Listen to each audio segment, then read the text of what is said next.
Welcome sa ating munting YouTube channel. Please support my videos. Comment, like and subscribe po mga idolo. Maraming salamat po. Story present. Super Devo Uling System.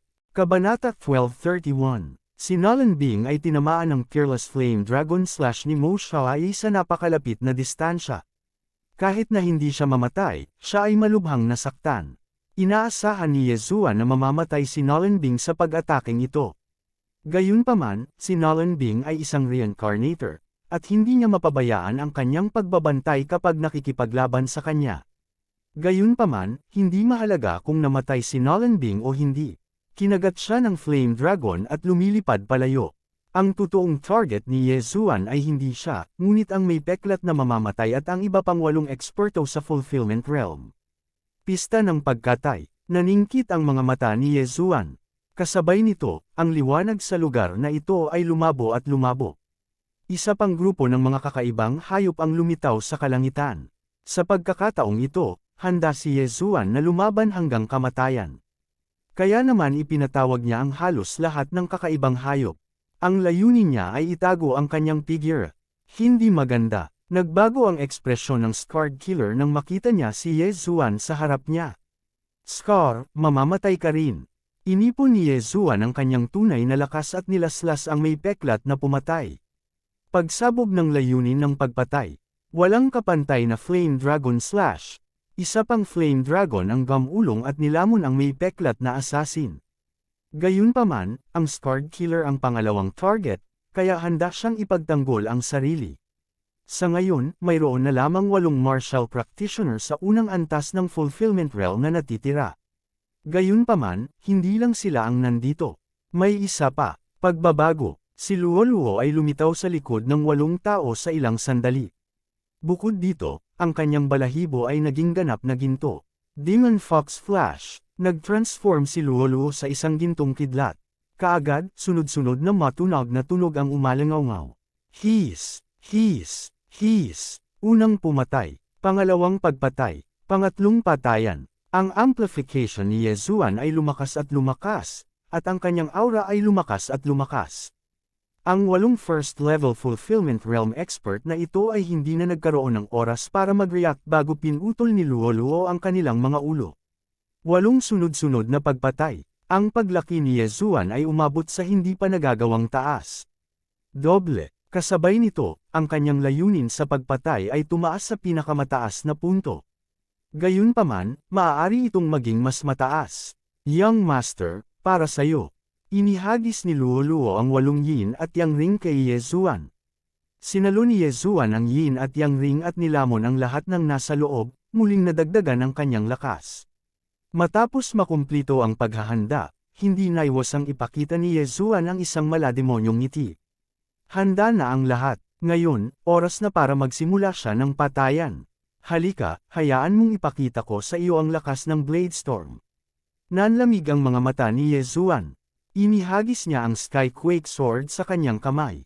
Sa isang kisap mata, mayroong libu-libong Skyquake Swords.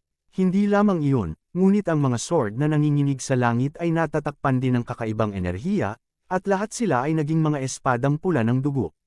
Wei Zhenchen, paghiwalayin mo sila. Sigaw ni Yezuan sa kanyang isipan. Pagkaraan ng napakatagal na pag-iipon, sa wakas ay nasaksihan na niya ang lakas ng Blade Storm sa kanyang sariling mga mata. Sa sandaling ito, labis na nasasabik si Yezuan. Bagamat muling nagkita sina Nolan Bing at Nolan Jia, pareho silang malubhang nasugatan. Bagamat sila ay mga reincarnator, makakaligtas kaya sila sa bagyo ng libu-libong mga espadang pulang dugo. Sa pagtingin sa libu-libong espadang pula ng dugo, lumubog ang mukha ng magkapatid.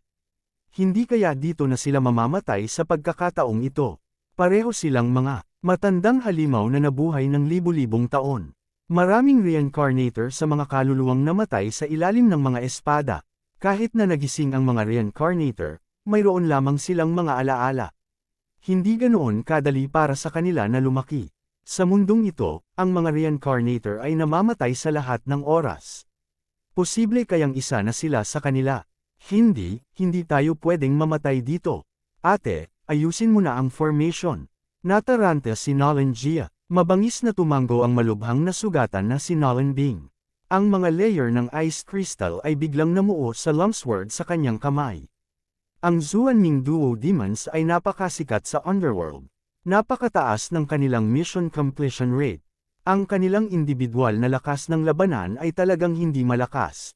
Hindi nila maihahambing kay Mo Xiaoai, ngunit ang kanilang pagtutulungan ay walang kamali-mali. Gayunpaman, ang ikinatakot nila ay ang galing nila sa isang Super Sword Formation. Anino ng Imperial Wind Dragon, Ice and Fire Dual Dragon Sword Formation. Mabilis na kumilos sina Nolan Jia at Nolan Bing.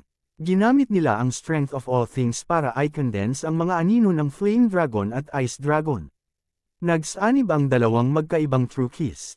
Sa isang iglap, nabuo ang isang magical defensive formation sa kanilang dalawa. Hindi napigilan ni Yezuan na manlaki ang kanyang mga mata nang makita niya ang eksenang ito. Ding! Ang kopya ng Shadow of the Imperial Wind Dragon ay matagumpay. Ding! Matagumpay ang kopya ng Ice and Fire Dual Dragon Sword Formation. Dalawang system notification ang magkasunod na tumunog. Ang ikinagulat ni Yezuan ay ang dalawang superpower na ito ay kapareho ng Unparalleled Flame Dragon Slash. Pareho silang growth type na superpowers. Upang matutunan ang Ice and Fire Dual Dragon Sword Formation, kailangan mo nang matutunan ang Shadow of the Imperial Wind Dragon. Gayunpaman, mayroon si Yezuan ng Eye of Revelation at direktang kinopya ito. Tingnan natin kung mas malakas ang Ice and Fire Dual Dragon Sword Formation o ang Sword Storm ko. Naningkit ang mga mata ni Yezuan. Kinokontrol niya si Megatron para atakihin silang dalawa. Sa isang iglap, libu-libong dugong espada ang naging mga sinag ng dugo at inatake ang Xuanming Duo. Ang Sword Storm ay isang bagong kasanayan na nilikha ng pagsasanib ng Scarlet Storm at Thousand Returning to Origin Swords. Ang kapangyarihan nito ay mas malakas kaysa sa Thousand Returning to Origin Swords. Gayunpaman, ang Megatron ay nasa ika-9 na antas lamang ng Ethereal Opening Realm. Sa tansya ni Yezuan, ang Xuanming Duo ay tiyak na mamamatay sa Sword Storm. Para kay Yezuan, direkta niyang ginamit ang Shadow of the Imperial Wind Dragon para salakayin ang may peklat na assassin na pinakamalapit sa kanya. Ngayon lang nasugatan ang may peklat na assassin. Ngayong nakakuha na si Yezuan ng isang growth type na superpower, hindi ito magiging napakahirap na patayin siya. Damn it! Ang may peklat na assassin ay tumingin kay Yezuan na naging dragon at sumugod sa kanya. Ang kanyang ekspresyon ay nagbago ng husto. Nagmamadali siyang sumigaw, "Mad Dragon, iligtas mo ako." Ang sinabi niya ay para iligtas ako, hindi para tulungan ako. Ito ay sapat na upang makita kung gaano kalakas si Yezuan ngayon. Sa di kalayuan, nakita ito ng Mad Dragon at inatake din si Yezuan. Sa totoo lang, may balak na siyang tumakas. Gayunpaman, ang Scarred Assassin ay ang kanyang matalik na kaibigan mula pagkabata. Kung may problema man siya, kailangan pa niyang tumulong. Sa oras na ito, wala siyang pakialam kina Nolan Bing at Nolan Jia dahil pakiramdam niya ay tiyak na mamamatay ang magkapatid. Hanggat papatayin kita, tataas na naman ang killing fist. Sa oras na iyon, tiyak na mamamatay ang Xuanming Duo. Naningkit ang mga mata ni Yezuan. Bigla siyang nag-clone. Pagkatapos ng maraming beses na dumami ang bloodline ng Gemini, bihira na siyang gumamit ng mga clone para lumaban. Ito ay dahil ang pinagsamang anyo ay maaaring tumaas ang kanyang lakas ng 50%. Gayunpaman, sa pagkakataong ito, nais niyang subukan ito. Hayaan mo akong makita ang kapangyarihan ng Ice and Fire Dual Dragon Sword Array. Ang orihinal na katawan ni Yezuan ay may hawak na isang Fire type na Immortal Artifact, habang ang kanyang clone ay mayroong isang Ice type na Immortal Artifact.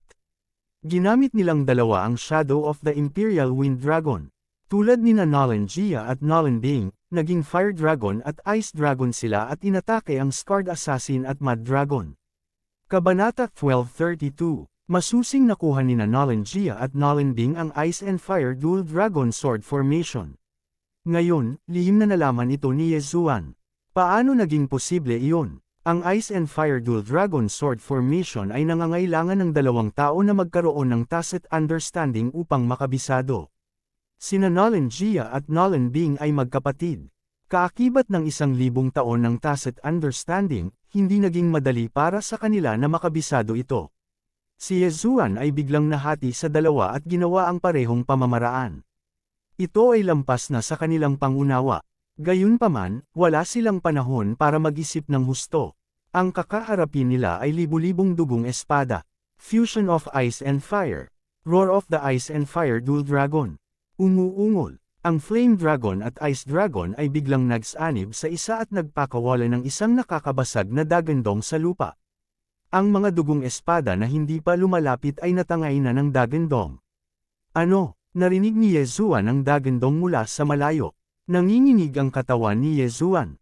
Hindi niya inaasahan na magkakaroon ng ganoong galaw ang Ice and Fire Dual Dragon Sword Formation. Sa kasamaang palad, napalampas niya ito at hindi niya ito makopya. Sa oras na ito, ginamit ng Zuan Ming Dual Demons ang kanilang ultimate move para itaboy ang libu-libong dugong espada at mabilis na tumalikod para umalis. Ang pulang-asul na Sky Dragon na nabuo sa pamamagitan ng kombinasyon ng Flame Dragon at Ice Dragon ay napakabilis. Sa isang kisap mata, nakaalis na ito sa detection range ni Yezuan.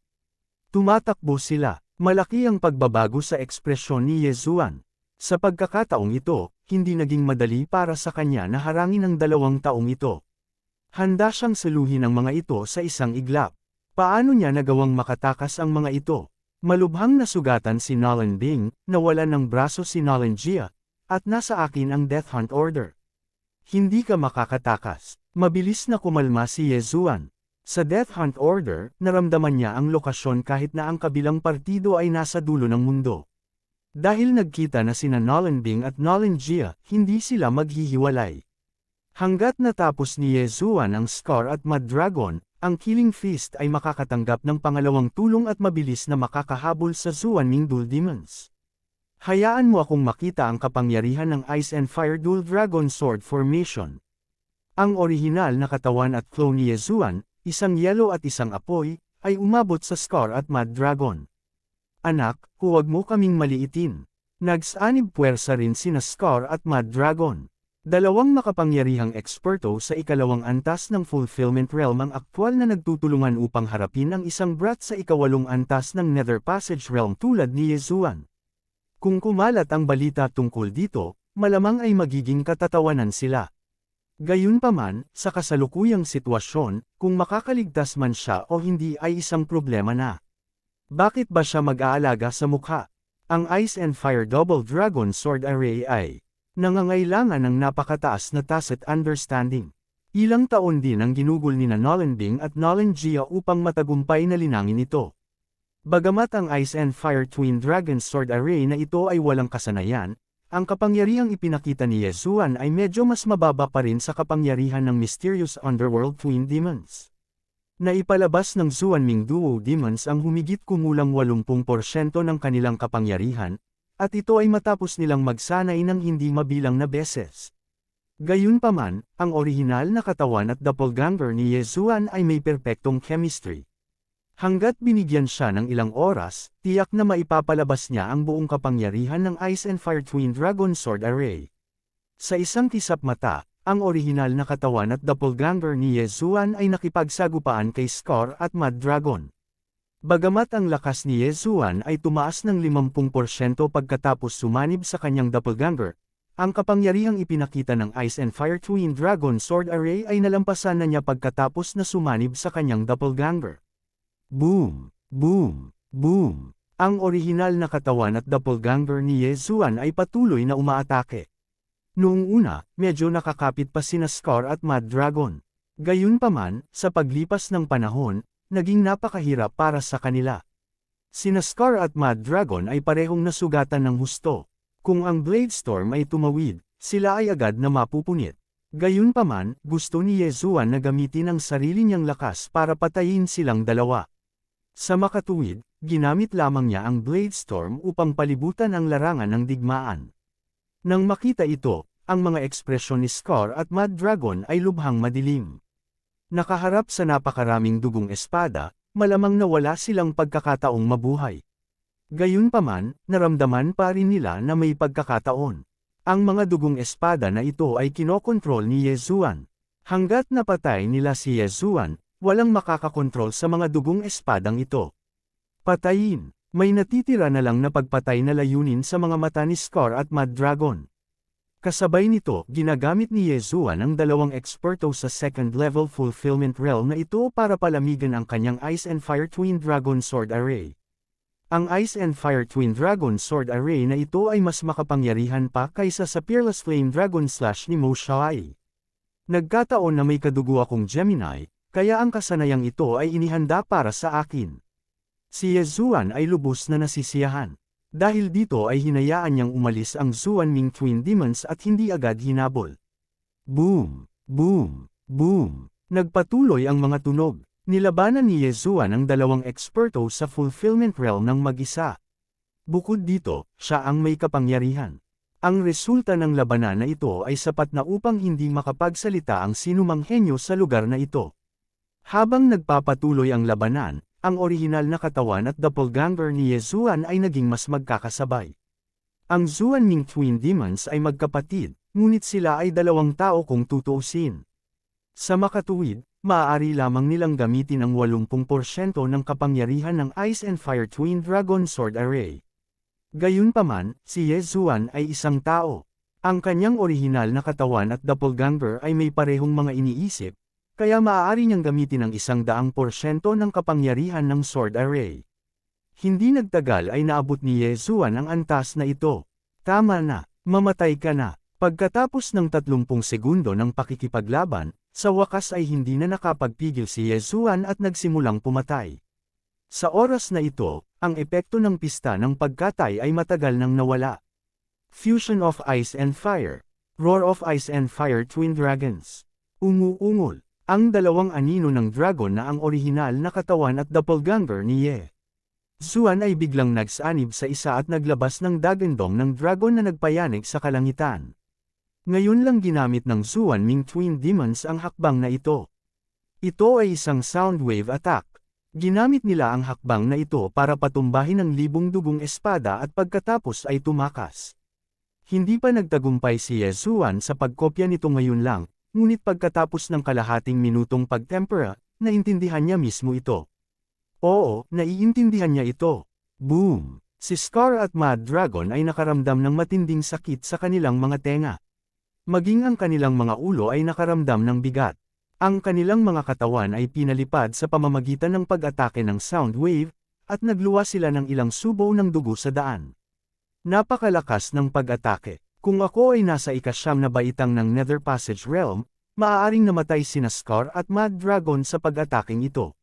Nagulat din si Yezuan.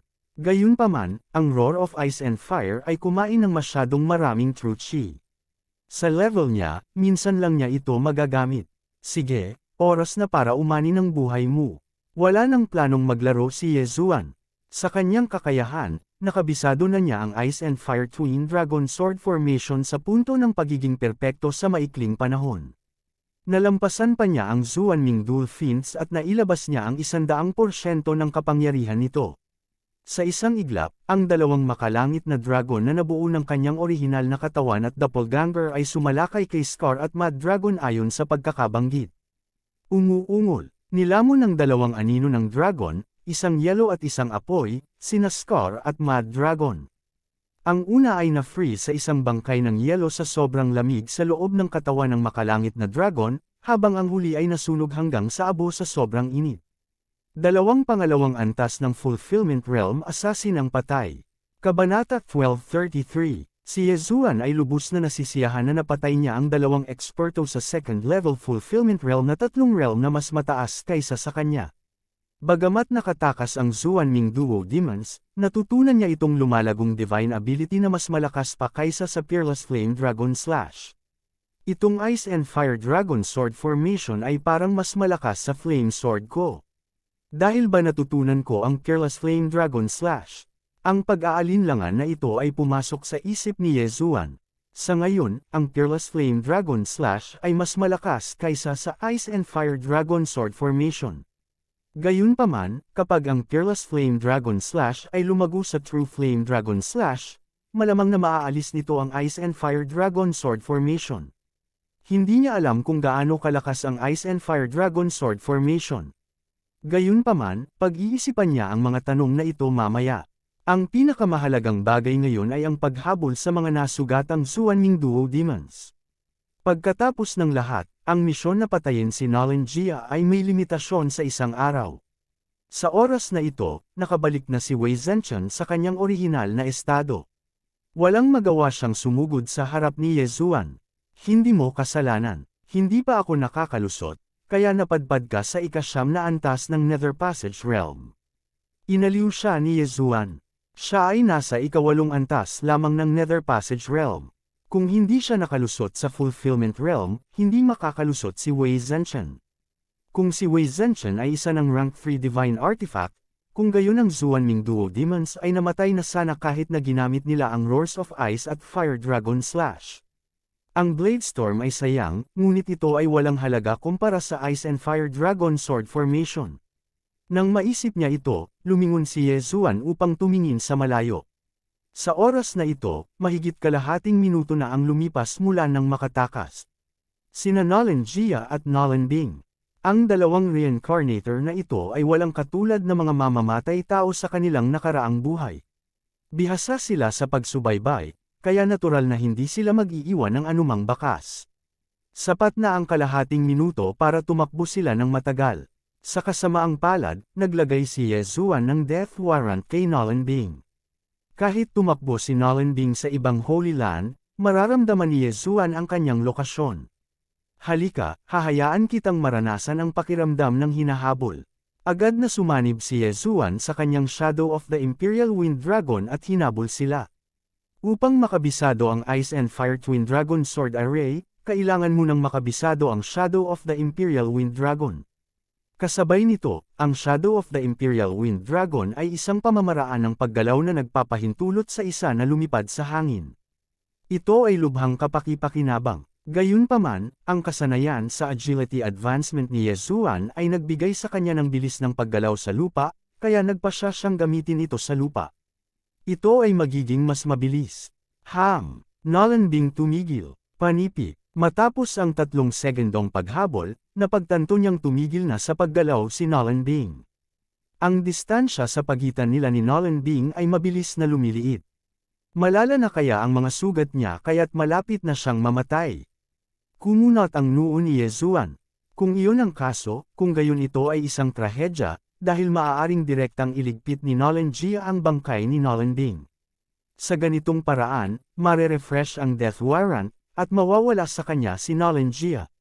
Gayunpaman, naroon pa rin ang marka ng death warrant, na nangangahulugang buhay pa si Nolan Bing. Nagpatuloy si Ye Zuan sa paghabol. Nang malapit na ang distansya sa kanila ay bumagal siya at dahan-daang lumapit. Parehong nasugatan sina Nolan Bing at Nolan Jia. Maayos naman si Nolan Jia dahil ang kaliwang braso lang ang nabali. Gayunpaman, nataman si Nolan Bing ng Fearless Slash ng Flame Dragon. Isang himala na hindi siya nasunog hanggang sa mamatay. Sa oras na ito, hindi sila naging banta kay Ye Zuan. Gayunpaman, interesado si Ye Zuan kung magbubunyag ba silang dalawa ng ilang sikreto pagkagising. Halimbawa, sino ang nagtanong sa Underworld na hanapin sila? May kaugnayan kaya ito sa templo ng Yin Yang. Sa makatuwid, ginamit ni Ye Zuan ang assassination mode para itago ang kanyang presensya at tahimik na lumapit. Naisip ni Nolan Bing at Nolan Jia na wala silang iniwan na anumang pahiwatig, kaya nakakita sila ng isang random na bundok at nagtago sa isang kuweba. Lumapit si Ye Zuan para tingnan kung may naririnig siyang kapaki-pakinabang. Kung tutuusin, marami pa namang oras. Gayunpaman, nang makalapit siya, sa kanyang hindi pangkaraniwang mga pandama, nakarinig siya ng ilang hindi pangkaraniwang mga tunog.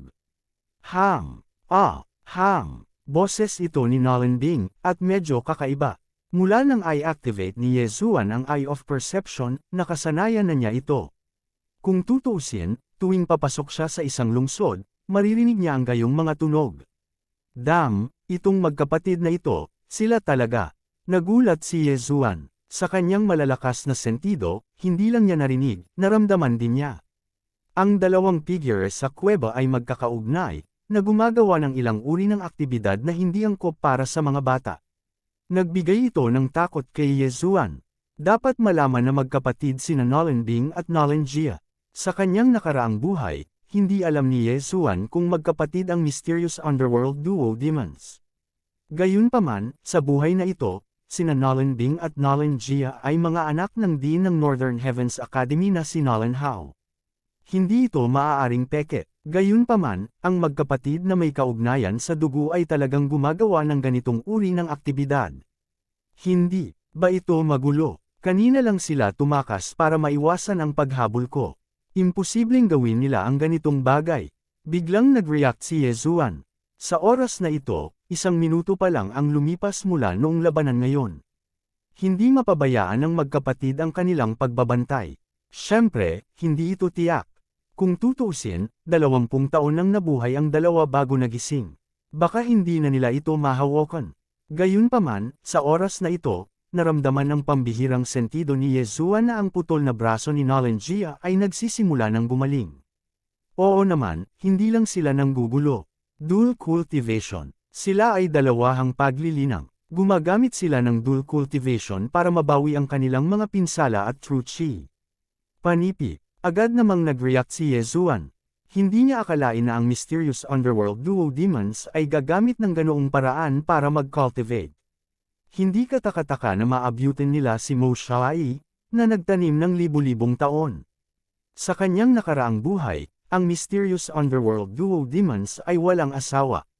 Lagi silang magkasama. Inakala ng lahat na ganito sila dahil palagi nilang tinutugis ang martial Dao. Gayunpaman, sino ang nakakaalam na sila ay nanggugulo? Nakakatakot, ito ay masyadong nakakatakot.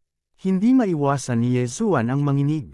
Kahit na ito ay upang madagdagan ang kanilang bilis ng paglilinang, ito ay medyo masyadong magulo para sa magkapatid na gawin ang ganitong uri ng bagay. Gayunpaman, sa oras na ito, si Ye Zuan ay hindi masyadong nag-aalala. Handa siyang saktan ng husto ang dalawa at pagkatapos ay tanungin sila tungkol sa bagay at sa supernatural na kapangyarihan. Sa sandaling ito, sinamantala niya ang dalawa sa kuweba at sumugod sa kuweba. Umalangaw-ngaw sa kuweba ang boses ni Nolan Bing. Gayunpaman, sa sandaling pumasok si Ye Zuan sa kuweba, tumigil ang boses. Si Nolan Bing at Nolan Jia, na nasa malalim na kuweba, ay nanginginig ng marahas at mabilis na humiwalay sa kanilang pinagsamang estado. May tao dito. Agad namang nag-react sina Nolan Bing at Nolan Jia. Bagamat itinago ni Ye Zuan ang kanyang aura, ang mysterious underworld duo demons ay walang katulad na mga assassin.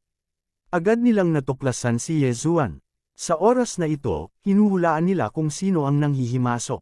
Si Ye Zuan ba, Scarface, o Mad Dragon? Lubos silang nagtitiwala na wala silang iniwan na anumang bakas sa kanilang pagtakas, kahit na ang true chi fluctuations. Kabanata 1234. Ang plano ng Zuan-Ming duo ay gumamit ng dual cultivation para mabilis na mabawi ang kanilang mga pinsala at true chi, pagkatapos ay mag-counterattack.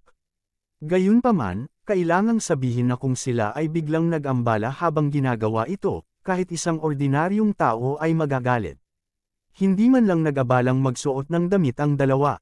Diretso nilang hinugot ang kanilang mga espada at tumitig sa harapan.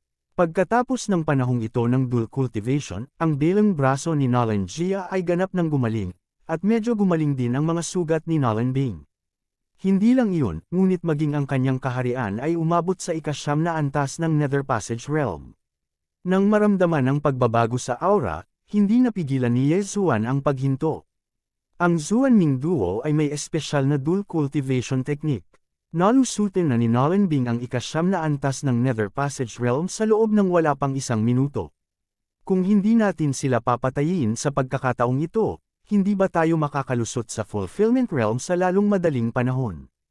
Hindi napigilan ni Ye Zuan na isipin ang sarili sa pasukan ng kuweba.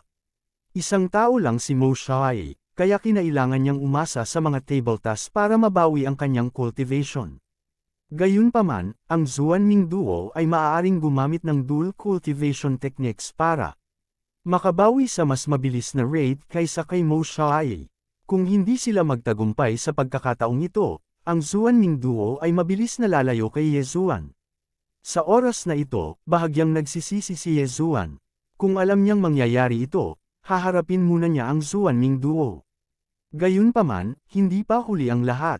So paano kung naka-recover na tayo? Paano kung nakalusot na tayo sa 9th level ng Nether Passage Realm? Ang tiwala ni Yezuan ay tumaas. Kahit na siya ay isang antas na mas mababa kaysa sa kanyang kalaban, hindi siya natakot. Since that was the case, then hindi na siya magpapabaya. Maaaring magbago ang mga bagay kung maantala siya, kaya kailangan muna niyang harapin ang Zuanming Duo. Patayin. Kaagad, nahati si Yezuan sa dalawa at pumasok sa kuweba. Ang kuweba ay medyo maluwang, ngunit ang labanan sa ganitong antas ay magiging sanhi ng pagbagsak ng langit at ang lupa sa sandaling magsimula ito. Hindi nagtagal, nakilala ni Yezuan sina Nolenbing at Nolenjia. Ang Zuanming Duo ay natakot kay Yezuan, kaya hindi man lang sila nagsuot ng damit, inilantad ang kanilang mga katawan sa hangin. Buti na lang at medyo madilim ang kuweba. Kahit nakahubad ang dalawa, hindi sila makikita ng mga ordinaryong tao. Gayunpaman, si Yezuan ay may kakayahang makakita sa gabi. Direkta niyang hindi pinansin si Nolenjia at tuluyang tumingin kay Nolenbing. Kung ang mga iskolar ng Northern Heavens Academy ay makakita ng mga bakas ng dugo sa mga hita ng talentadong babae sa kanilang mga puso, hindi ba sila agad-agad na magagalit? Pinalaki siya ni Yezuan at biglang naalala na nauubusan na siya ng nutrisyon, kaya mabilis niyang iniwas ang kanyang tingin. Sino ka? Matapos lumitaw si Yezuan, hindi naiwasang magtanong ni Nolenbing. Noong araw na iyon, nagising siya sa kritikal na sandali at hinabol si Mo Xiaoyi. Nang maglaon, pinatay si Mo Xiaoyi ng isang assassin na kilala ang Fearless Flame Dragon Slash. Ang pumatay na ito ay walang iba kundi si Yezuan. Hindi naiintindihan ni Nolenbing kung bakit gustong patayin siya ni Yezuan. Senior sister, nakakalimot ka talaga. Sa sandaling ito, biglang nagbago si Yezuan sa kanyang tunay na anyo at ninisyon.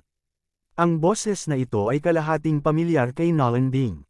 Pakiramdam niya ay narinig na niya ito kung saan, ngunit hindi niya maalala kung saan. Gayunpaman, ang paraan ng pakikipag-usap ni Yezuan sa kanya ay nagpahayag ng maraming impormasyon.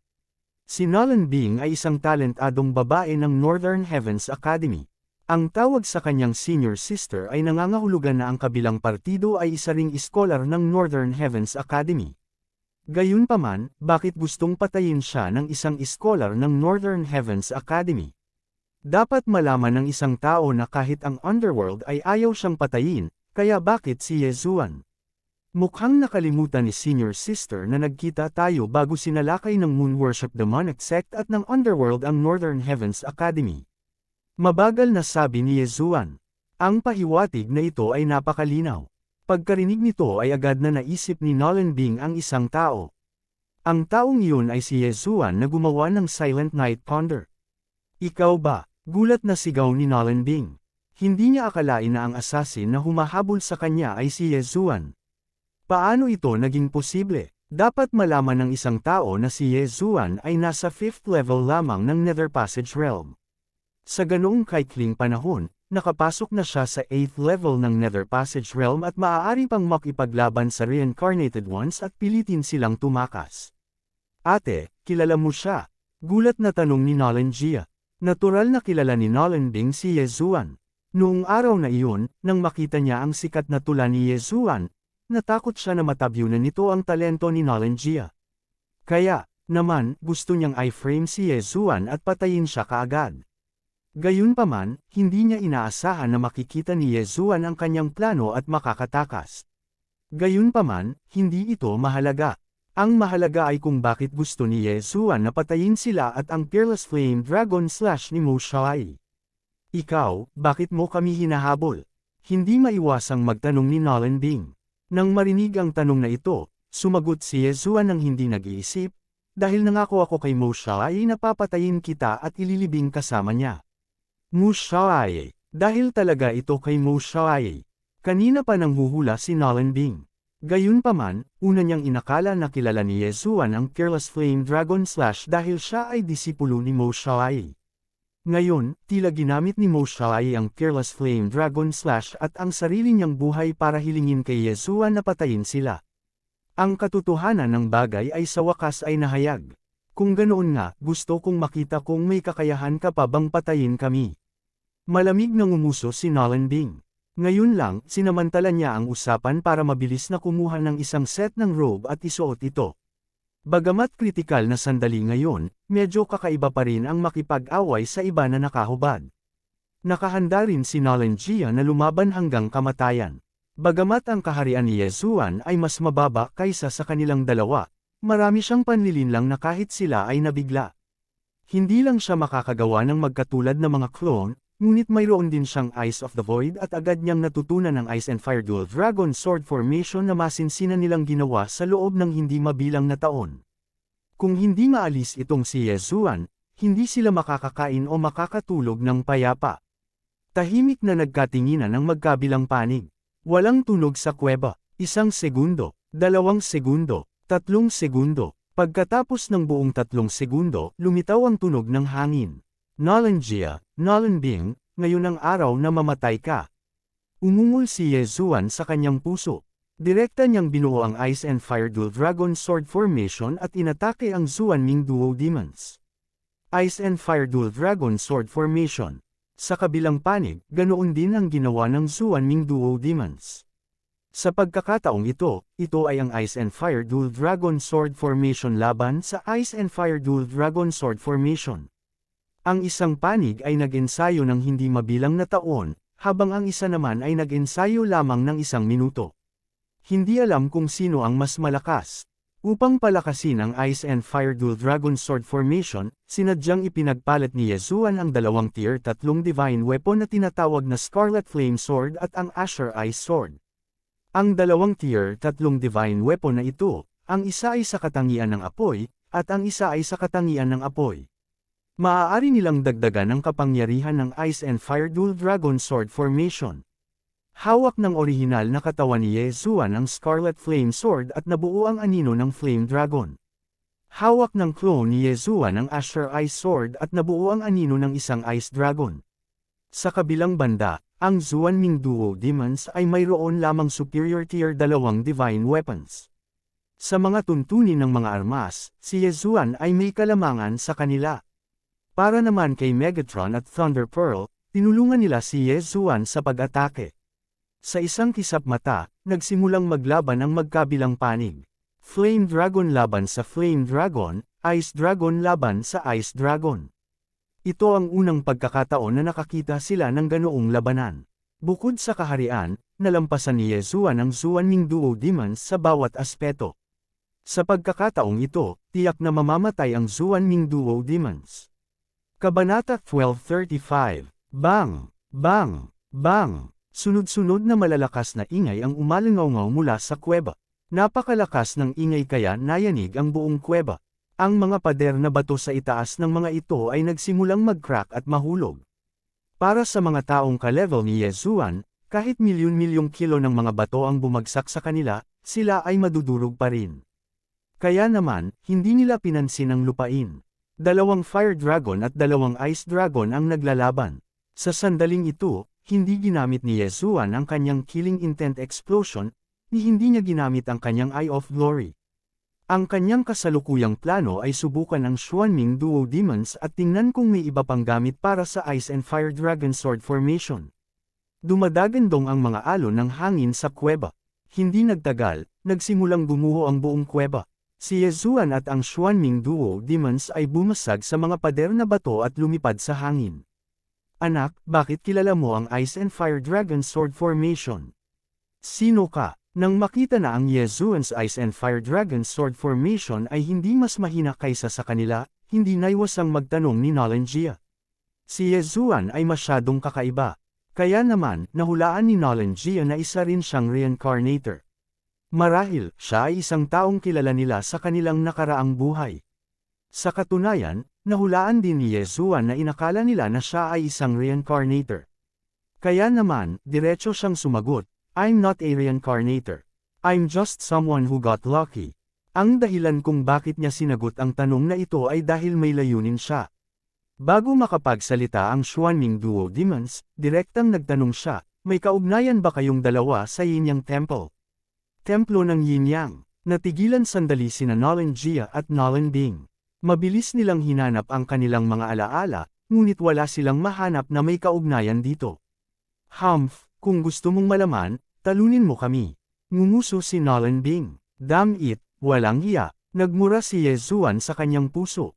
Dahil iyon ang nangyari, ayaw niyang mag-aksaya ng oras sa kanila. Fusion of Ice and Fire. Ungol ng Ice and Fire Dragons. Ang dalawang Dragon Shadow na nabuo ng orihinal na katawan ni Yezuan at Doppelganger ay biglang nagsanib sa isa. Ano? Nagulat si Nolan Bing at Nolan Jia. Hindi nila inaasahan na natutunan ni Yezuan ang hakbang na ito. Ito ay masyadong hindi kapanipaniwala. Natural na alam nila ang kapangyarihan ng hakbang na ito, kaya hindi sila nang ahas na maging pabaya. Pagsasama ng yelo at apoy. Dual Dragon Roar of Ice and Fire. Boom! Ang dalawang sound wave ay kumalat at mabangis na nagbanggaan sa isa't isa. Ang mga shockwaves na ginawa ay direktang sinira ang mga puno sa nakapalibot na libu-libong li. Ang mga ibon at hayop ay sumabog lahat at namatay ng walang kataliwasan. Kumonsumo ng malaking halaga ng vital energy ang paglipat na ito. Si Yezuan ay may bloodline ng Divine Tree of Life, kaya mabilis siyang gumaling. Ngunit paano ang Zuan Ming Duo Demons? 1 minuto na ang nakalipas, ginamit nila ito minsan para mapalipad ang Blade Storm. Pagkatapos noon, bagamat marami na silang nabawi sa kanilang True Chi sa pamamagitan ng dual cultivation, naubos na nila ang maraming True Chi nila pagkatapos nito.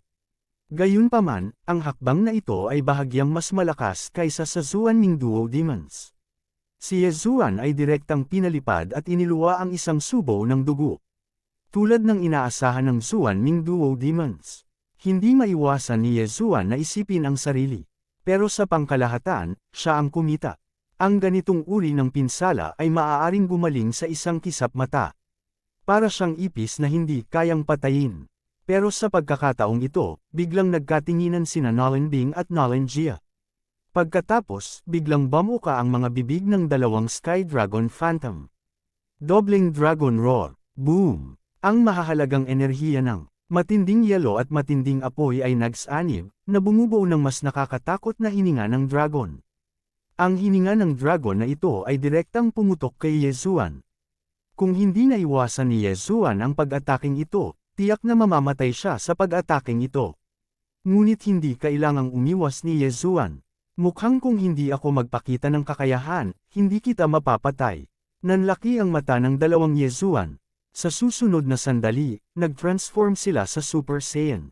Gintong buhok, mga gintong mata, gintong baluti. Binalot ng dalawang set ng brilliant golden armor ang dalawang Yezuan dito. Kasabay nito, nagbago din ng kulay ang dalawang Sky Dragon Phantoms. Ang isa ay naging ginto, ang isa naman ay puti. Pagsabog ng layunin ng pagpatay. Dobling Dragon Roar. Ibinuka ng dalawang Sky Dragon Phantom ang kanilang mga bibig. Boom! Isa pang banggaan ng enerhiya. Matapos gamitin ito ng Zuan Ming Duo Demons, tumpak na kinopya ni Yezuan ang Double Dragon Roar at ginamit ito kaagad. Sa pagkakataong ito, ganap na nadurodge ng kanyang pag-atake ang Double Dragon Roar ng Zuan Ming Duo Demons. Ano, paano ito posible? Nanlaki ang mga mata ni Nolan Bing at Nolan Jia. Ang hakbang na ito ay ang pinakamalakas na pag-atake na magagamit nila sa ngayon. Gayunpaman, madali itong natalo ni Yezuan. Haha, mamatay ka. Isang kakaibang ngiti ang ipinakita ni Yezuan. Mukhang sa pagkakataong ito, makukumpleto niya ang kahilingan ni Mo Xiaoyi at ang random na misyon. Walang kakayahan ng Zuan Ming Duo Demons na harangan o iwasan ang Double Dragon Roar ni Yezuan. Gayunpaman, ang swerte ni Yezuan ay hindi masyadong maganda. Nang malapit ng lamunin ng Twin Dragon Roars ang Twin Fins, biglang lumitaw ang isang figure mula sa abot tanaw at matapang na hamarang sa Twin Fins. Pagkatapos, gumamit siya ng isang kamay para harangan ang Twin Dragon Roars ni Yezuan. Boom boom boom! Ang Double Dragon Roar ay nag-iisang hinarang ng mahiwagang ekspertong ito at agad na nalipol. Natigilan si Yezuan. Maging ang nawala ng pag-asa na Zuan Ming Duo Demons ay pareho. Hindi nila inaasahan na may makikialam sa kalagitnaan. Bukod dito, lampas na ito sa oras ng reaksyon ni Yezuan. Sino ito? Nang mawala ang totoong enerhiya, nakita ni Yezuan na isa itong matandang may isang mata. Gayunpaman, napakalakas ng aura na ipinalabas ng matandang may isang mata na ito kaya nagpapalpitate ang kanyang puso. Hulaan ni Yezuan na ang isang matandang lalaking ito ay nasa ika-4 na antas man lang ng fulfillment realm. Maaaring siya ay nasa ika-5, ika-6, o ika-7 antas. Dahil masyadong malaki ang pagkakaiba, hindi ito tumpak na maramdaman ni Yezuan. Gayunpaman, alam niyang isa na namang trahedya ito. Sa kabutihang palad, nakarating ako sa oras. Nakahinga ng maluwag ang isang matandang matanda. Sino ka? Nag-igting ang nerbiyos ni Yezuan habang nagmamadaling nagtanong. Ang matandang ito ay si Lu Tiangong na may isang mata. Sagot ng matanda na may isang mata. Hindi lamang hindi narinig ni Yezuan ang pangalang ito, ngunit maging ang Zuan Duo Demons ay hindi rin narinig. Gayunpaman, alam ni Nolan Jia at Nolan Bing na ang isang matandang lalaking ito ay dumating upang iligtas sila. Kunin mo siya at gagantimpalaan kita ng malaki.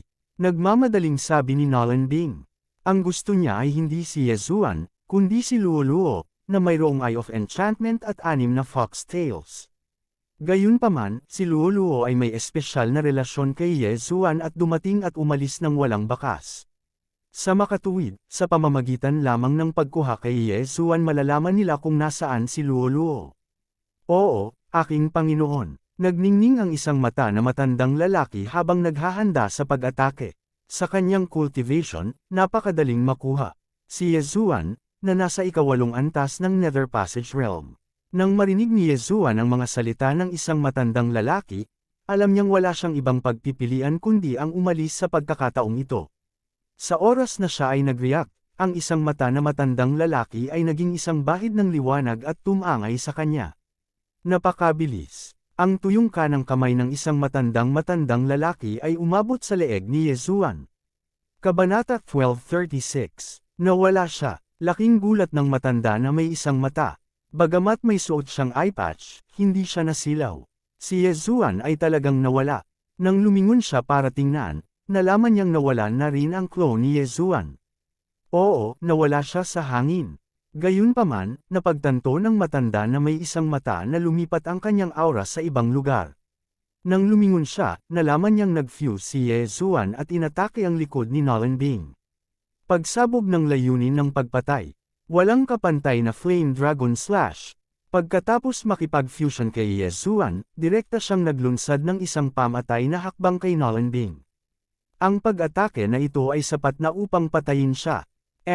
Hindi ganoon kadaling pumatay sa ilalim ng aking relo. Ngumuso ang isang matanda sa kanyang puso. Sa susunod na sandali, ang kanyang eye patch ay naging abo, na nagpapakita ng kanyang kaliwang mata. Hindi pala siya isang matandang lalaki. Espesyal ang kaliwang mata niya, kaya kailangan niyang takpan ito ng eye patch. Ang pupil ng mata na ito ay lubhang kakaiba, ngunit hindi ito nakita ni Yezuan. Sa sandaling ito, biglang kumislap ang kaliwang mata ng isang matandang lalaki. Isang alon ng All Creations Force ang lumitaw sa paligid ng katawan ni Nolan Bing, na nagpo-protekta sa kanya. Boom! Ang Careless Flame Dragon Slash ni Yezuan ay nablock ng malakas na All Creations Force defense na ito. Hindi ito nasaktan kay Nolan Bing. Noon lang naalala ni Nolan Bing na si Yezuan ay may mahiwagang kakayahan na biglang lumitaw sa kanyang likuran. Ginamit ni Yezuan ang hakbang na ito upang maiwasan ang isang matandang lalaki. Ano? Nagulat si Yezuan. Anong paraan ang ginamit ng matanda na may isang mata upang i-condensed ang All Creations Force sa paligid ng Nolan Bing mula sa manipis na hangin? Gayunpaman, wala siyang masyadong pakialam sa sandaling ito. Kung nabigo ang kanyang pag-atake, kailangan niyang tumakas kaagad. Kaagad, sinira niya ang kawalan at pumasok. Gusto mong umalis. Biglang tumalikod si Nolan Bing at nilasla si Yezuan. 3-day Soul Chasing Sword Strike. Ang hakbang na ito ay ang pinakamalakas na pag-atake ni Nolan Bing bukod sa Ice and Fire Twin Dragon Sword Array. Poof! Hindi nakaiwas si Yezuan sa oras at tinusok ng espada ang dibdib. Gayunpaman, hindi nasaktan ang kanyang puso, ngunit may karagdagang marahas na aura ng espada sa kanyang katawan. Brat, sa tingin mo makakatakas ka sa harapan ko. Muling kumislap ang kaliwang mata ng isang matandang lalaki, at sa sumunod na sandali, tumigas ang katawan ni Yezuan. Nakaayos ang kanyang ibabang bahagi ng katawan, at hindi siya makapasok sa Void Door. Hindi maganda, isara mo ang pinto. Ang ekspresyon ni Yezuan ay lubhang nagbago. Hua! Ang void door ay nagsara, at ang itaas at ibabang bahagi ni Yezuan ay direktang naputol. Ang ibabang bahagi na lamang ng kanyang katawan ang naiwan. Gayunpaman, ang ibabang bahagi ng katawan ay nalanta at naging abo. Nakatakas. Biglang naramdaman ni Nolan Bing ang pag-akyat ng galit sa kanyang katawan. Galit niyang ibinaling ang kanyang ulo at sinabing, mayroon kang mata ng myriad forms, ngunit hinayaan mo siyang makatakas. Ito, ang mukha ng isang matandang lalaki ay nanigas, at awkward niyang sinabi, naging pabaya ako. Tuldok panipik. Ito ang kanyang unang pagkakataon na makita si Yezuan, kaya hindi niya alam na si Yezuan ay may ganoong panlilinlang sa kanyang manggas. Iyon ang dahilan kung bakit hinayaan niyang makatakas si Yezuan. Humph! Labis na hindi nasisiyahan si Nolan Bing. Kung may lakas siya ngayon, direkta niyang papatayin ang isang matanda para ilabas ang galit. Sa kasamaang palad, ang kanyang kasalukuyang antas ay hindi sapat na mataas.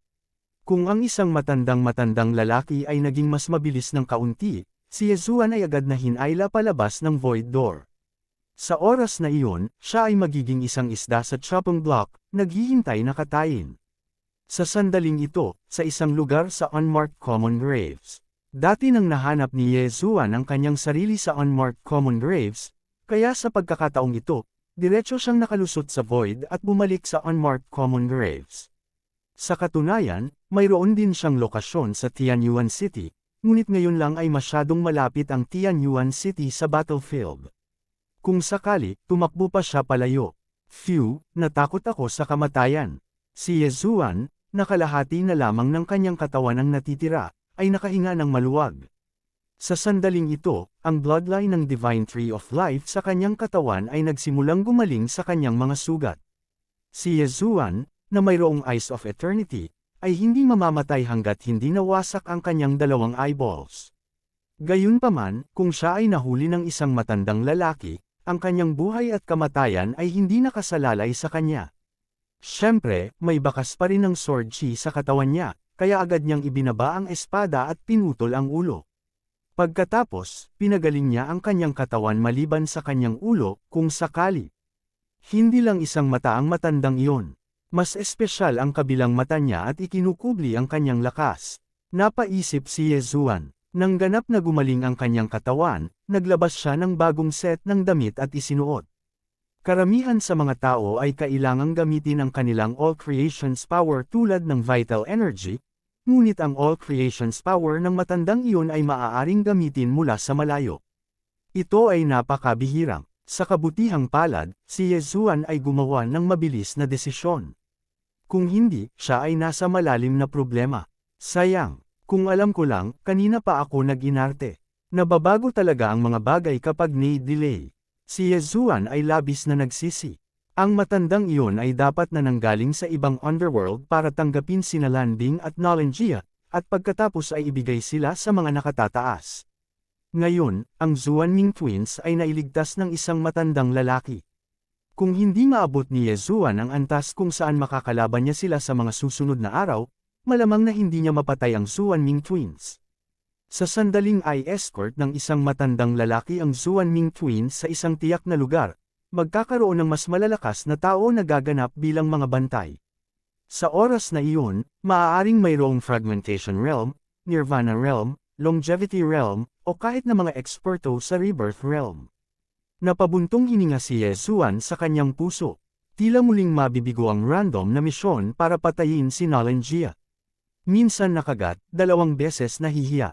Sa kabutihang palad, sa pagkakataong ito ay isang malapit na tawag lamang. Ito ay nagpaalala kay Yezuan ng isang bagay. Sa hinaharap, hindi siya dapat magsalita ng labis kapag kaharap ang kanyang mga kaaway. Hindi ba't ang mga masasamang tao sa mga pelikula ay namatay dahil sa sobrang usapan? Buntong hininga, muling bumantong hininga si Yezuan. Sa pagkakataong ito, bagamat hindi niya pinatay si Nolanjia, lihim niyang natutunan ang 2 uri ng paglago na supernatural na kapangyarihan. Hindi ito isang kawalan. Sa oras na ito, biglang naramdaman ni Yezuan na ang target ng death warrant, si Nolanbing, ay palayo ng palayo sa kanya sa napakabilis na pagsabog. Tila umalis na ang isang matandang lalaki kasama ang Zuanming twins. Naalala na ako ng matandang iyon na may isang mata, pero nasa akin ang assassin mode at ang eye of control. Hanggat nagbabago ang mukha at aura ko, kahit na humarap ako sa kanila, baka hindi nila ako makilala. Napaisip si Yezuan sa kanyang sarili. Pagkatapos, ginamit niya ang face-changing mask at naging estranghero. Pagkatapos, hinabol niya si Nolan Bing. Ayaw niyang sumuko dahil ang gantimpala ay ang pag-unlock ng kasanayan sa God-slaying bloodline. Ang Shadow Step ay isang kasanayan sa pagtakas. Kung ang sitwasyon ay tulad ng dati, maaaring gumamit si Yezuan ng Shadow Step upang palakihin ang distansya sa pagitan nila, pagkatapos ay ginamit ang Eyes of the Void.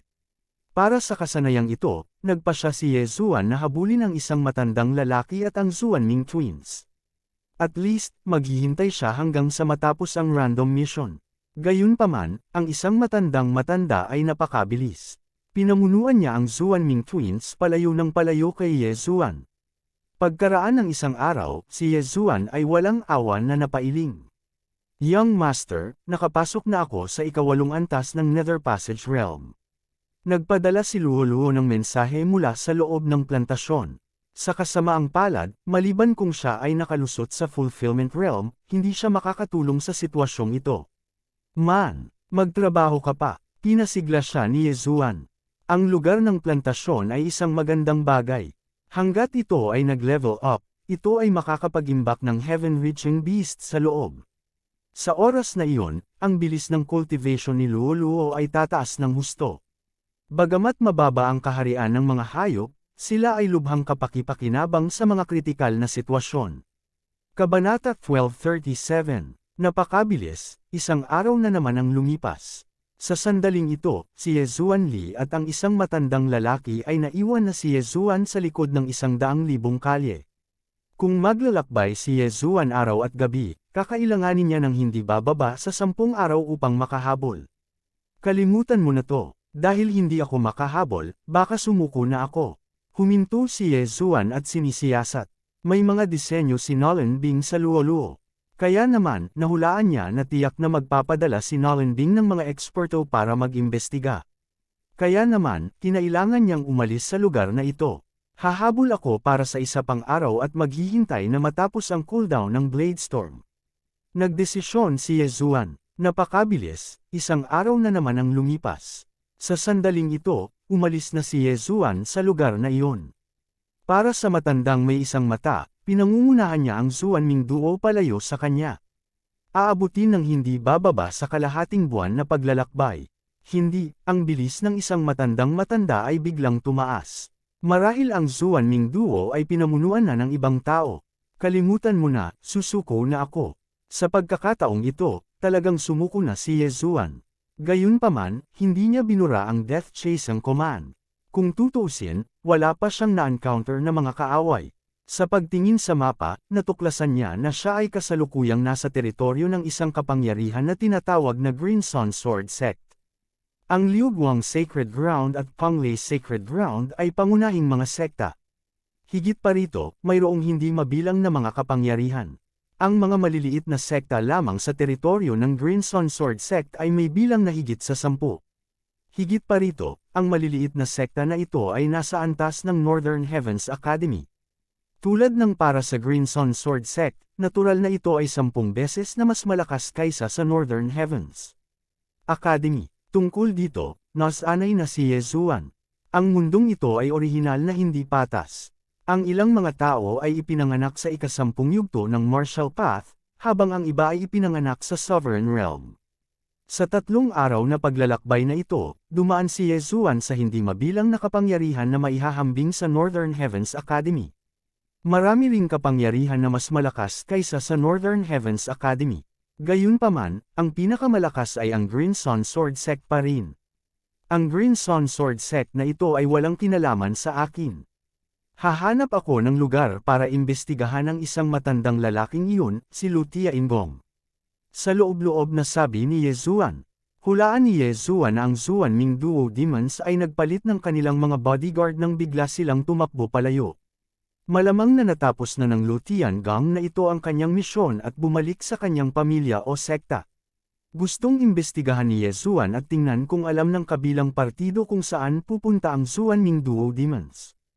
Kahit na ang random mission ay lumampas na sa takdang oras, naalala pa rin ni Ye Zuan ang kanyang pangako kay Mo Xiaoyi. Siyempre, maaari rin siyang magtanong tungkol sa Yinyang Temple. Gayunpaman, nang si Ye Zuan ay naghahanda na magmadali sa pinakamalapit na lungsod, isang grupo ng mga magsasaka ang biglang lumitaw sa kalangitan. Mayroong hindi bababa sa 100 sa kanila. Ganyan kalaking sukat, saan sila pupunta?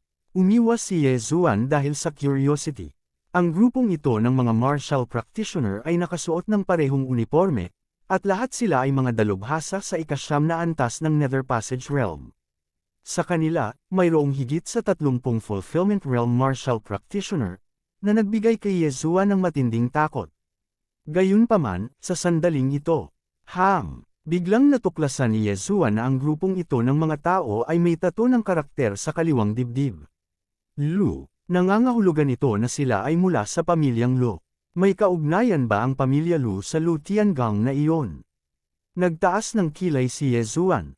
Ang kanyang orihinal na balak na umalis ay agad na itinapon sa kanyang isipan. Si Lu Tiangang ang matandang may isang mata mula noong araw na iyon. Marahil ay kamag-anak siya ng Lu family.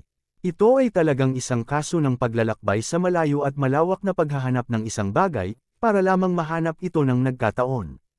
Hindi alintana kung ang pamilyang Lu na ito ay may kaugnayan kay Lu Tiangang, tingnan muna natin. Naningkit ang mga mata ni Ye Zuan. Nang makita ang mabangis na hitsura ng pamilya Lu, tila sila ay mag-aaway. Kahit na isang beses lang niya nakilala si Lu Tiangang, muntik na siyang mapatay ni Lu Tiangang. Natural, ang sama ng loob na ito ay kailangang ipaghiganti. Hindi nagtagal, nilapitan nitong grupong Lu family si Ye Zuan.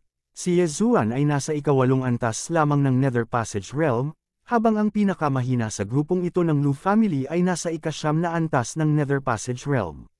Sa makatuwid, siya ay natural na hindi mahalata. Kung tutuusin, wala man lang nakatingin sa kanya. Sobra na ang Flying Scorpion stronghold na iyon. Talagang tinatakan nila ang pasukan sa primitive world of the Wood Spirit. Sa pagkakataong ito, dapat natin silang turuan ng leksyon. Tama, sa pagkakataong ito, 4 na matanda ang aalis. Siguradong tatalunan natin sila. Nakarating na rin sa ika-3 antas ang Blue Sun Sword Art ko. This time, dapat may malaking laban tayo. Nang dumaan ang grupong ito ng mga miyembro ng pamilya Lu, umasa si Ye Zuan sa kanyang napakalakas na pangunawa upang makarinig ng ilang balita. Flying Scorpion Stronghold, Primitive World of the Wood Spirit, Blue Sun Sword Art.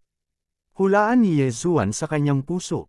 Hindi niya alam kung ano ang Flying Scorpion Stronghold at Primitive World of the Wood Spirit, ngunit nakuha ng Blue Sun Sword Art na iyon ang kanyang atensyon. Blue Sun Sword Art, Blue Sun Sword Sect. Maaari bang maging mga disipulo ng Blue Sun Sword Sect ang grupong ito ng mga miyembro ng pamilyang Lu? Halos lahat ng mga sekta sa kasalukuyan ay may 1,000 taong gulang na pamana. Normal lang na lumitaw ang ilang pamilya.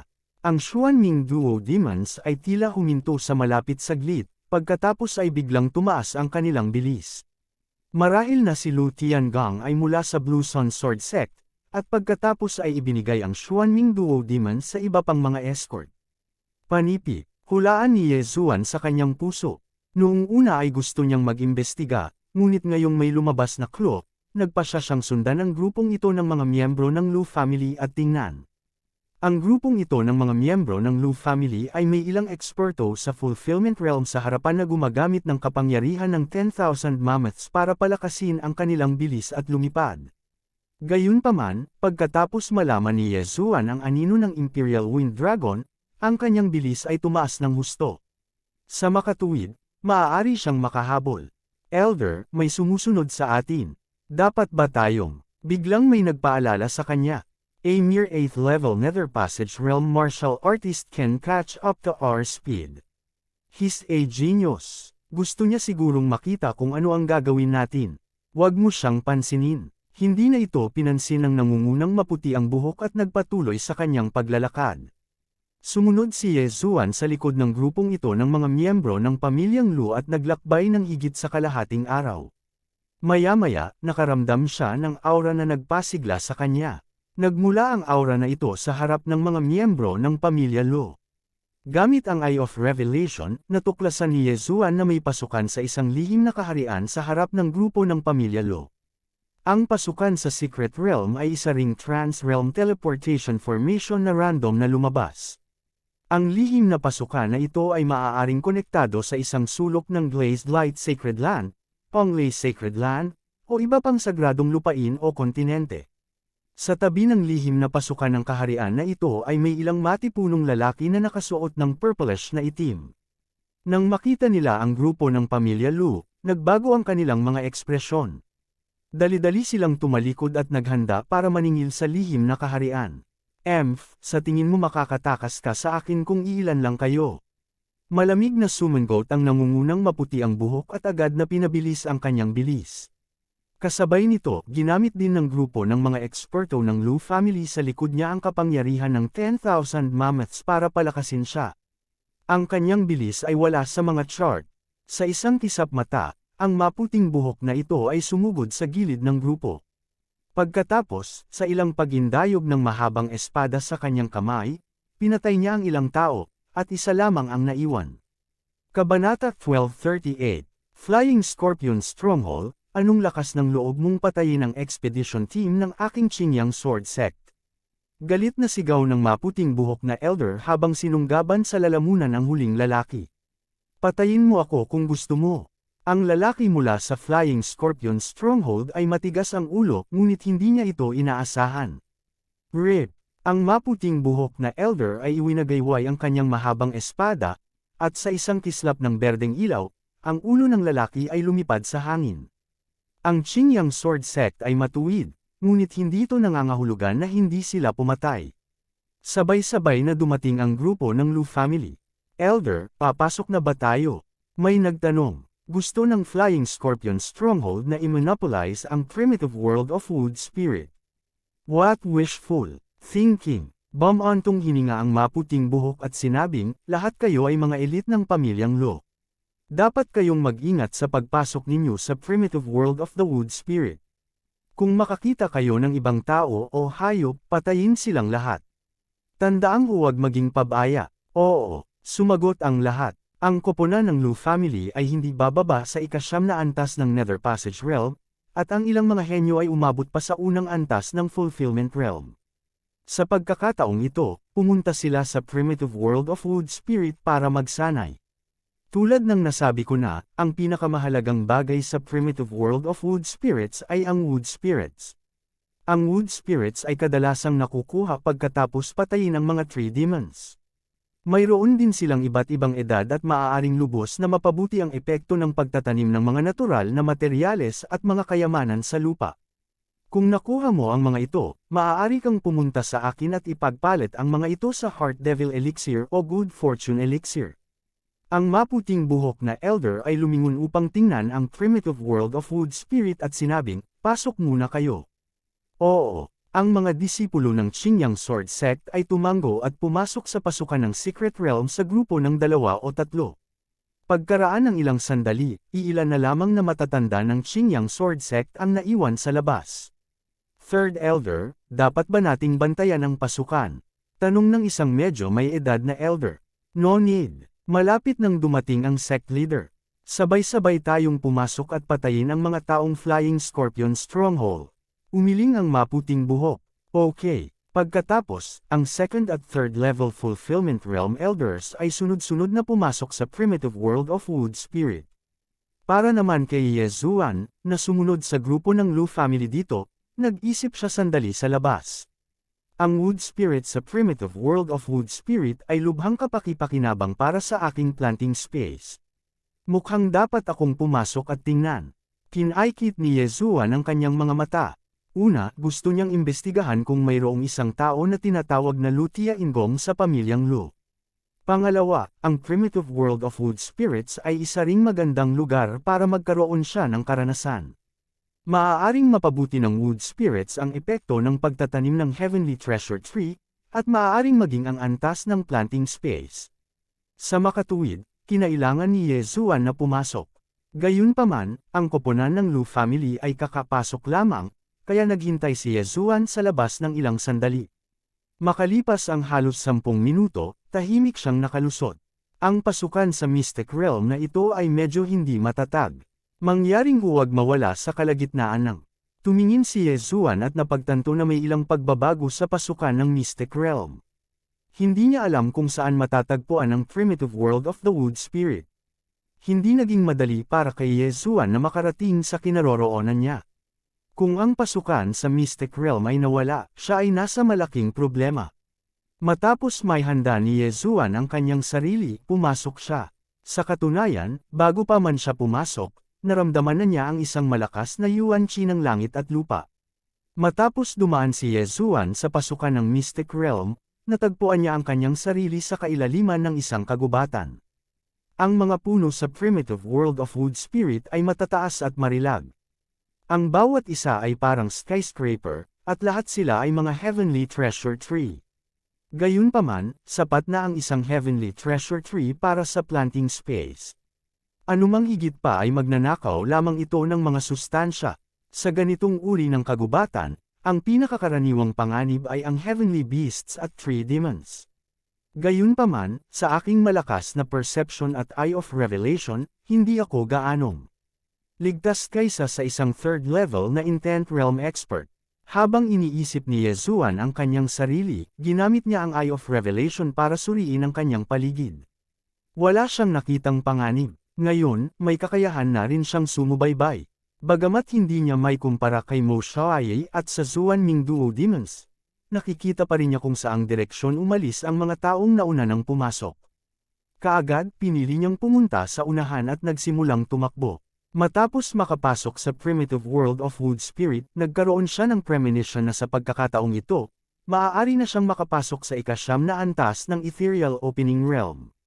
Bukod dito, magkakaroon ng magagandang pagkakataon. Marahil ay maaari niyang i-upgrade ang planting space sa ika-3 antas. Kapag na-upgrade na ang planting space sa ika-3 antas, maaaring tumira rito ang heavenly beast sa hinaharap. Bagamat magaling ang mga mutated beast, hindi maihahambing ang kanilang lakas sa pakikipaglaban sa heavenly beasts.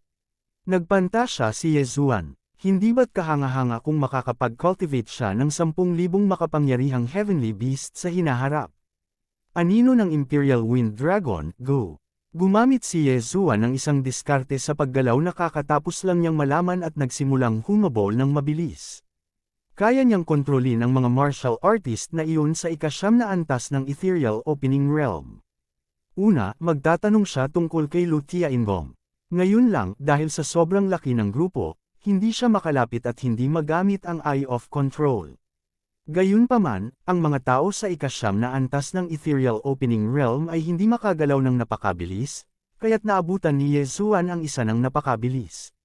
Pagkatapos ng 1 minutong paghabol, sa tulong ng Eye of Revelation, nakakita siya ng 3 figure.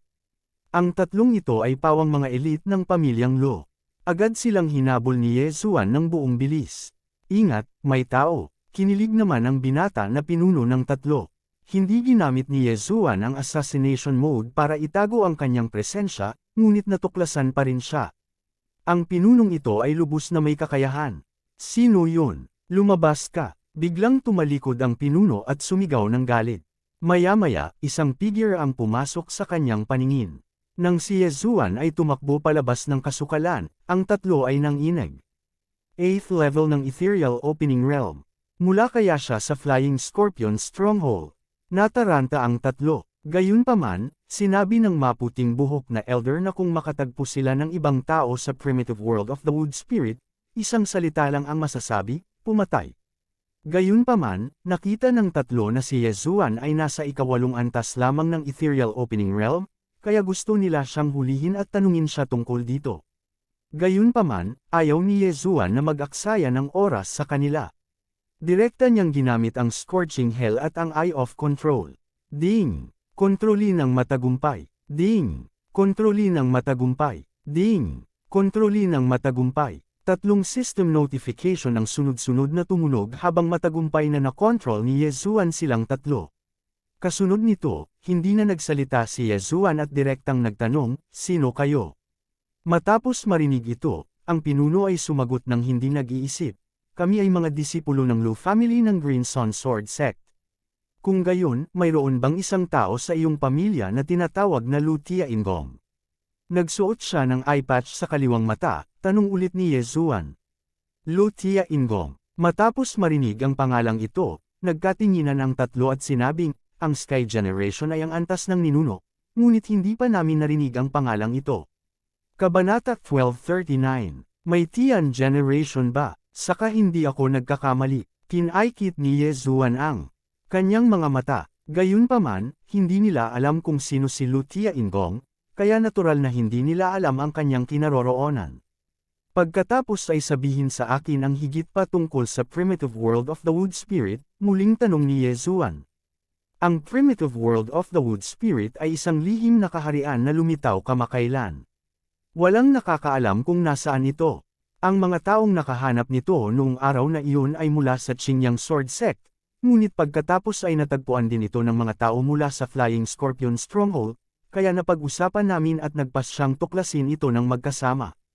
Gayunpaman, ang mga bandido mula sa Flying Scorpion Stronghold ay bumalik sa kanilang salita at winasak ang exploration team na ipinadala ng Qingyang Sword Sect.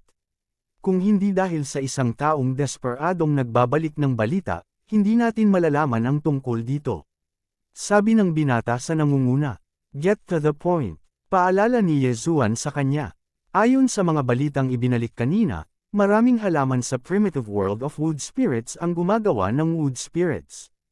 Ang wood spirits na ito ay maraming gamit, tulad ng pagpapabilis ng paglaki ng mga kayamanan ng langit at lupa, pagpapataba ng lupa, at pagdadalisay ng gamot.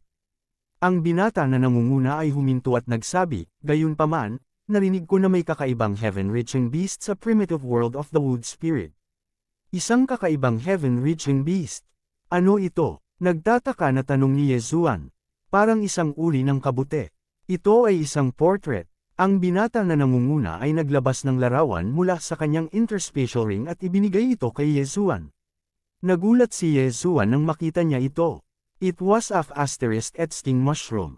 Gayunpaman, ang kabute ay may mga kamay at paa, at may hawak itong dalawang kutsilyong panlaban. Napaka-out of place nito. Ito ay dapat na isang kakaibang hayop, tama. Hindi naiwasang magtanong ni Yezuan. Hindi kami sigurado. Sa madaling salita, napakalakas nito. Ang mga ordinaryong sundalong kabute ay maihahambing sa mga tao sa ikasyam na baitang ng Ethereal Opening Realm. Bukod pa rito, may mas makapangyarihang mga kapitan, mga pangkalahatang kabute, at mga kabute ng emperador. Matapos itong marinig ni Yezuan, naramdaman din niya na ito ay hindi kapanipaniwala.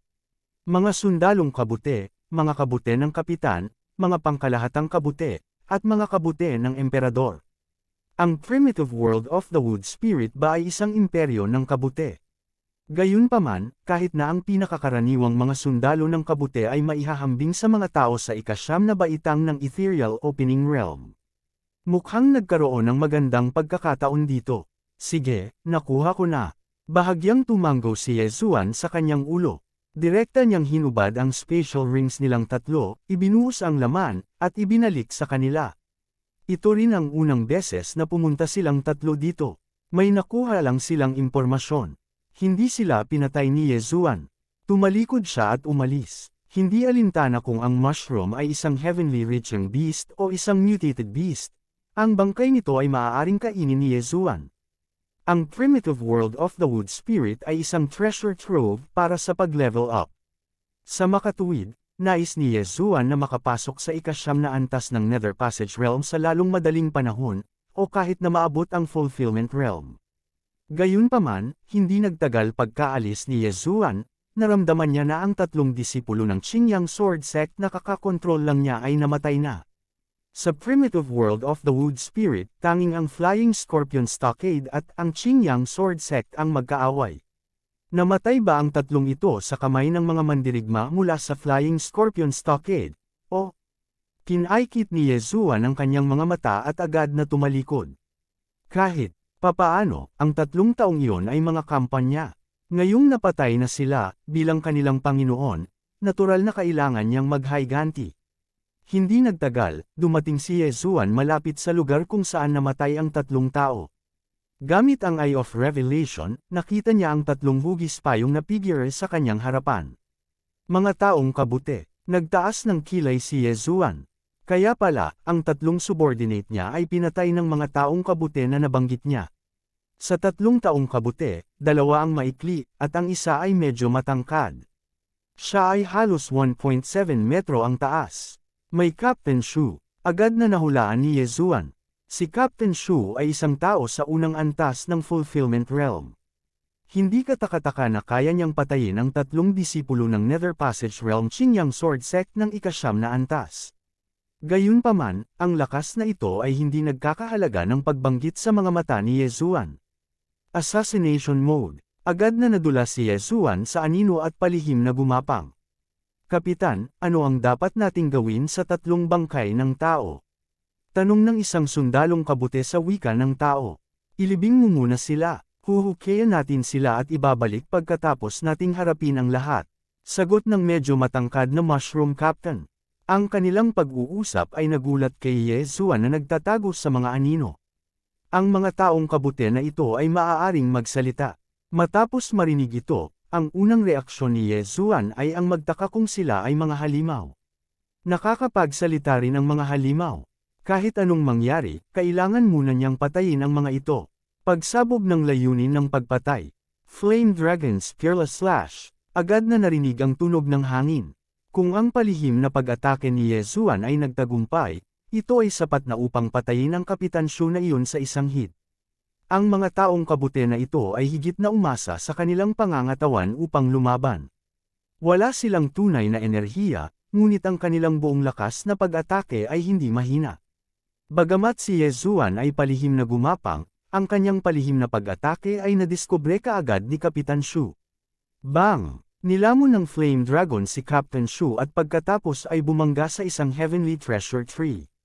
Gayunpaman, itong si Captain Shu ay nakasuot ng hindi kilalang set ng armor na hamarang sa nakamamatay na suntok. Tao! Agad namang nanlaki ang mga mata ng dalawa pang sundalong kabuti nang makitang pinalipad ang kanilang kapitan. Ngunit sa sandaling ito, 2 beses na kumikislap ang mga mata ni Yezuan. Napapaso na impyerno. Eye of Control. Hanggat isa itong nilalang na may mga mata, kayang kontrolin ni Yezuan ang halos lahat sa kanila. Ang 2 taong kabuti na ito ay walang pagbubukod. Ding! Kontrolin ng matagumpay. Ding! Kontrolin ng matagumpay. 2 magkasunod na notification sa system ang nagbigay daan kay Yezuan na kontrolin ang 2 taong kabuti na ito. Gayunpaman, ang Kapitan Shu na iyon ay hindi papatay. Ice and Fire Dual Dragon Sword Array, patayin. Agad na nahati si Yezuan sa 2, isa mula sa kaliwa at isa mula sa kanan, na umaakyat patungo kay Captain Shu. Tao, gusto kong patay ka. Sumigaw si Kapitan Shu sa wika ng tao. Sa kasamaang palad, gagamitin ni Yezuan ang kanyang ultimate move ngayon. Dual Dragon Roar. Boom! Isang yelo at isang apoy, ang 2 uri ng enerhiya ay agad na nilunod ni Kapitan Shu. Sa isang iglap, nawala ang aura ni Captain Shu habang siya ay direktang nabugbog sa pag-ataking ito. Hindi lang iyon, maging ang Heavenly Treasure Tree sa likod niya ay sumabog sa isang malaking butas. Ang buong puno ay nagsimulang mag-alab, ang apoy ay umaakyat sa langit. Si Yezuan ay lubos na nasisiyahan sa kapangyarihan ng hakbang na ito upang agad na pumatay ng isang fulfillment. Realm Captain Shu. Pagkatapos ng kamatayan ni Kapitan Shu, nakatanggap din si Yezuan ng napakalaking layunin ng pagpatay. Gayunpaman, walang magawa si Yezuan dahil nakalimutan niyang itago ang bangkay. Ngayong nagkapira-piraso si Kapitan Shu, ano ang lalamunan niya? Kalimutan mo na, sa susunod. Walang magawang umiling si Yezuan, tumalikod, at naglakad pabalik. Ano ka ba? Sinulyapan niya ang 3 bangkay ng tao sa lupa, pagkatapos ay tinanong niya ang 2 kontroladong sundalo ng kabuti. Guro, kami ay mga mamamayan ng Great Mushroom Empire. Magalang na sagot ng isa sa mga sundalong kabuti. Great Mushroom Empire. Nagtaas ng kilay si Yezuan. Ang mga imperyo ay napakabihirang sa mga sagradong lupain. Kabanata 1240. Bakit mo pinatay ang mga taong ito at ibinalik ang kanilang mga bangkay? Tanong muli ni Yezuan. Dahil ang laman ng tao ay pampalakas para sa atin. Ito ay makapagpapalaki ng ating lakas. Oo, wala tayong nakikitang tao sa primitive world of wood spirits sa loob ng 100 taon. Ang mga sagot ng dalawang sundalong kabute ay nagpatahimik kay Yezuan. Ang mga taong kabute na ito ay came. Kung ganoon, anong klaseng nilalang kayo? Mga hayop sa langit ba kayo o mga kakaibang hayop? Patuloy na tanong ni Yezuan. Hindi kami sigurado, ngunit hindi kami tulad ng Monster Clan. Maaari silang magkaroon ng anyo ng tao at gumamit ng true energy at interspatial rings. Ngunit hindi namin magagawa. Sagot ng isa sa mga sundalong kabute. Hayaan mo akong tingnan ang pakete sa iyong likod. Pagkatapos sabihin ni Yezuan, binuksan ng sundalong kabute ang pakete sa kanyang likod at inilagay ito sa lupa. Sa loob, mayroong 3 berdeng bato na kasing laki ng kamao. Ito ba ang tinatawag na wood spirits? Tanong ni Yezuan na nakakunot ang noo. Master, ito po ay mga wood spirit. Magagamit din sila para tumaas ang ating lakas. Naghahanap tayo ng mga tao habang naghahanap ng mga punong demonyo na maaaring magbunga ng mga wood spirit, sagot ng sundalong kabute. Lumapit si Yezuan at inalis ang 3 wood spirit. Pagkatapos ay sinuri niya ang mga ito. Ang mga wood spirit na ito ay talagang magagandang bagay. Magagamit ang mga ito upang pagalingin ang mga pinsala at pagbutihin ang mga kakayahan sa pagpapagaling sa sarili pagkatapos na pinuhin ang mga ito. Nagliwanag ang mga mata ni Yezuan. Agad siyang gumamit ng isang espesyal na paraan ng paglamon upang lamunin ang isa sa mga espiritu ng kahoy. Gayunpaman, ang mga benepisyo ay minimal. Bukod dito, mayroon siyang bloodline ng Divine Tree of Life, kaya walang silbi ang mga wood spirit sa kanya. Para sa natitirang 2 wood spirit, itinapon sila ni Yezuan sa lugar ng pagtatanim. Wood Spirit King, gamitin ang isa sa mga wood spirit sa Heavenly Treasure Tree. Kaagad na nagbigay ng utos si Yezuan sa Wood Spirit King sa planting space. Ang Wood Spirit King ay interesado rin sa mga wood spirit, ngunit una itong tumupad sa utos ni Yezuan at inilagay ang mga wood spirit sa guwang ng Heavenly Treasure Tree. Sa isang kisap mata, na-absorb ng Heavenly Treasure Tree ang mga wood spirit.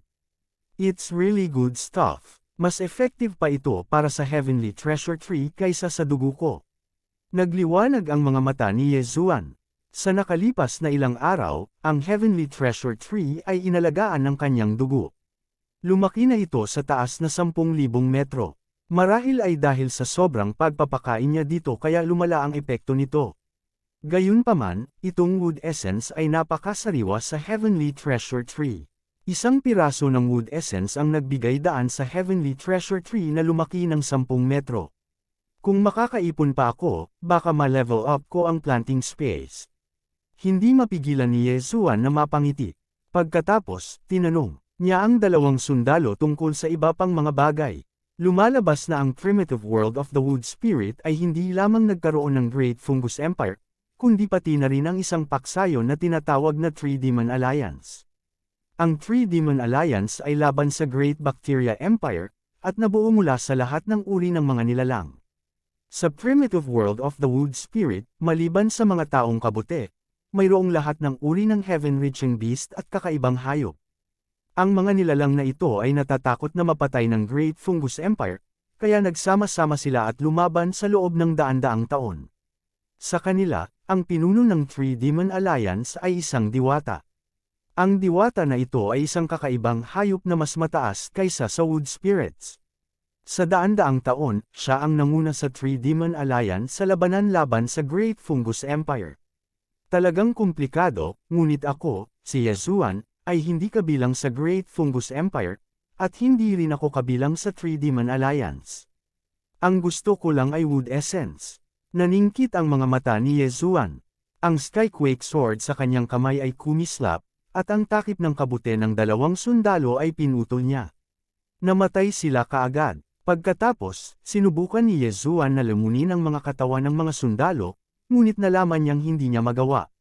Dahil dito ay nakaramdam siya ng panghihinayang. Gayunpaman, ang mga katawan ng mga sundalo ay maaaring itapon sa lugar ng pagtatanim bilang pataba, kaya hindi ito ganap na walang silbi.